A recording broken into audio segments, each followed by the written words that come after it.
네, 그렇게 하셔서 이제 무당을 찾아가셨단 말이에요. 네. 마지막으로 어딜 가신 거예요? 마지막으로 간 거는 이제 안산에 지금 현재 저를 신어머니로 소개해 주신 분한테 갔거든요. 안산에 네네. 꽃보살. 네네. 거기도 어디 가셨어요? 뭐를 찾아보고 거기는 간 것이 아니라 그냥 차 타고 지나가다가 예, 이제 한 번만 더, 마지막으로 한 번만 더 보러 가자. 그 골목에 있는데 네네. 일로 그런데, 찾아가기 힘든데. 네, 근데 이상하게 핸들이 글로 갔어요. 네, 그렇게 해서 갔는데, 간 내린 분이라고 써져 있더라고요. 그래서 간 내린 사람들이 용하다 하니 한번 봐봐야겠다 해서 그 자리에서 바로 전화해서 오늘 전 볼 수 있냐고, 지금 볼 수 있냐고 하니까 다행히 꽃보살님이 들어오시라고 하셔서 들어갔더니 그 꽃보살님도 똑같이 얘기를 하시더라고요. 저한테 신이 오셨다고, 받아야 된다고, 그리고 눌릴 수 있는 신도 아니고 하셔야 된다라고. 네. 그렇게 해서 인연이 돼서 대전에 이제 영신함 어머니까지 제가 가게 되었습니다. 그러니까 이제 꽃보살님이 네. 영신함을 가자. 네네. 한 이틀 후에 전화가 오셨더라고요. 뭐라고? 네, 그래, 신어머니는 생각을 해보셨냐고. 아직 제가 이런 거를 할지 안 할지 생각을 안 해봐서 조금 더 생각해보고 연락드리겠다 그랬거든요. 그리고 나서 한 며칠 더 생각해보고 이제 전화를 했습니다. 해가지고 이제 어머니 만나러 한번 가보자고 하셔서 그렇게 해서 대전까지 이제 가게 되었어요. 네.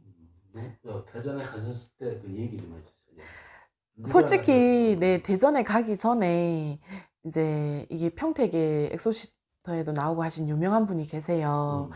그분도 저보고 이제 내림굿을 해주겠다라고 하셨고 또 수원에 그분은 이제 유튜브에 나오고 이러는 분은 아닌데 이제 숨은 실력자라고 해야 되나? 네, 그러신 선생님이 한 분 계시거든요. 입소문으로 가시는 분이에요, 그분은. 그분도 이제 저를 제자해 주겠다라고 하시고 하셨는데 이상하게 마음이 안 끌리더라고요. 네, 그래서 이제 대전에 갔을 때 어머니를 봤는데 어머니도 저를 보자마자 자, 해야 된다. 더 이상 피할 수가 없다라고 하시더라고요. 대전에 명신함. 네, 어머니께서. 네, 김무살님. 네. 그래가지고 이상하게 근데 그날은 제가 원래 이런 거를 바로 결정하는 스타일이 아니거든요. 네. 그런데 알겠다고 바로 금액 얘기하고 하겠습니다 해서 날 받아갖고 왔거든요. 그게 불과 뭐 한 30분도 안 걸렸던 것 같아요.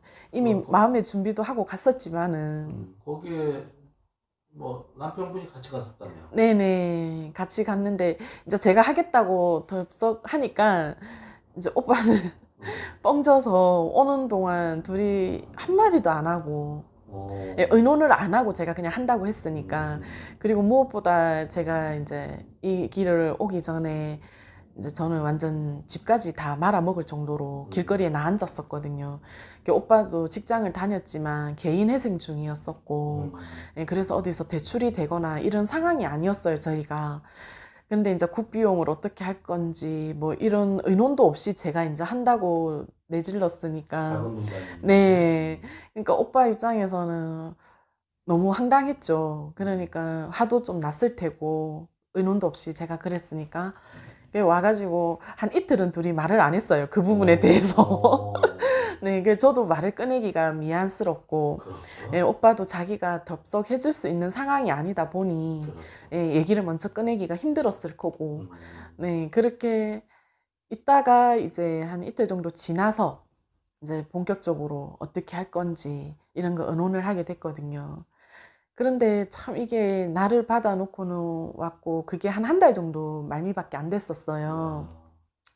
근데 돈은 없고, 이렇다 보니 둘이 빌릴 때도 지인들도 돈을 끌었다 쓸 대로 다 끌어다 쓴 상태고 제가 사업을 하다 보니까 예, 빚도 많은 상태에서 빚을 낼 뭐 이런 거리가 없었어요, 정말로.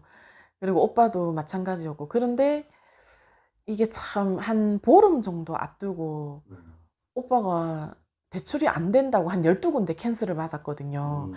근데 어디 눈먼 대출회사가 대출을 해준 거예요. 네, 그래서 이 집을 마련하는 돈하고 이제 법당을 모셔야 되니까 전환을 모셔야 되니까 이제 이 전환 마련하는 비용과 이제 처음에 구슬을 할 수 있는 성금을 걸 돈이 생겼어요.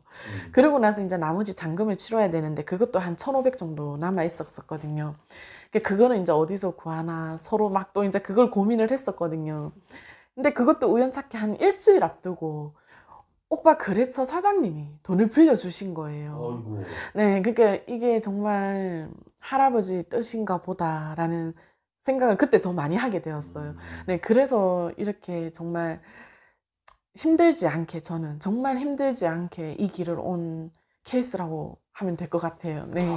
금전도 그렇게 힘들지 않았고 그렇다고 해서 몸을 쳐서 제가 몸이 아파서 막 그걸로 고생을 한 것도 아니었고 네. 그러셨구나. 네. 참 굉장히 신기하게 돈이 네, 구해지네요. 그러니까 그 정말 작은 돈이 아닌데 그렇죠. 네, 그게 그렇게 구해지니까 저도 정말 신기했거든요.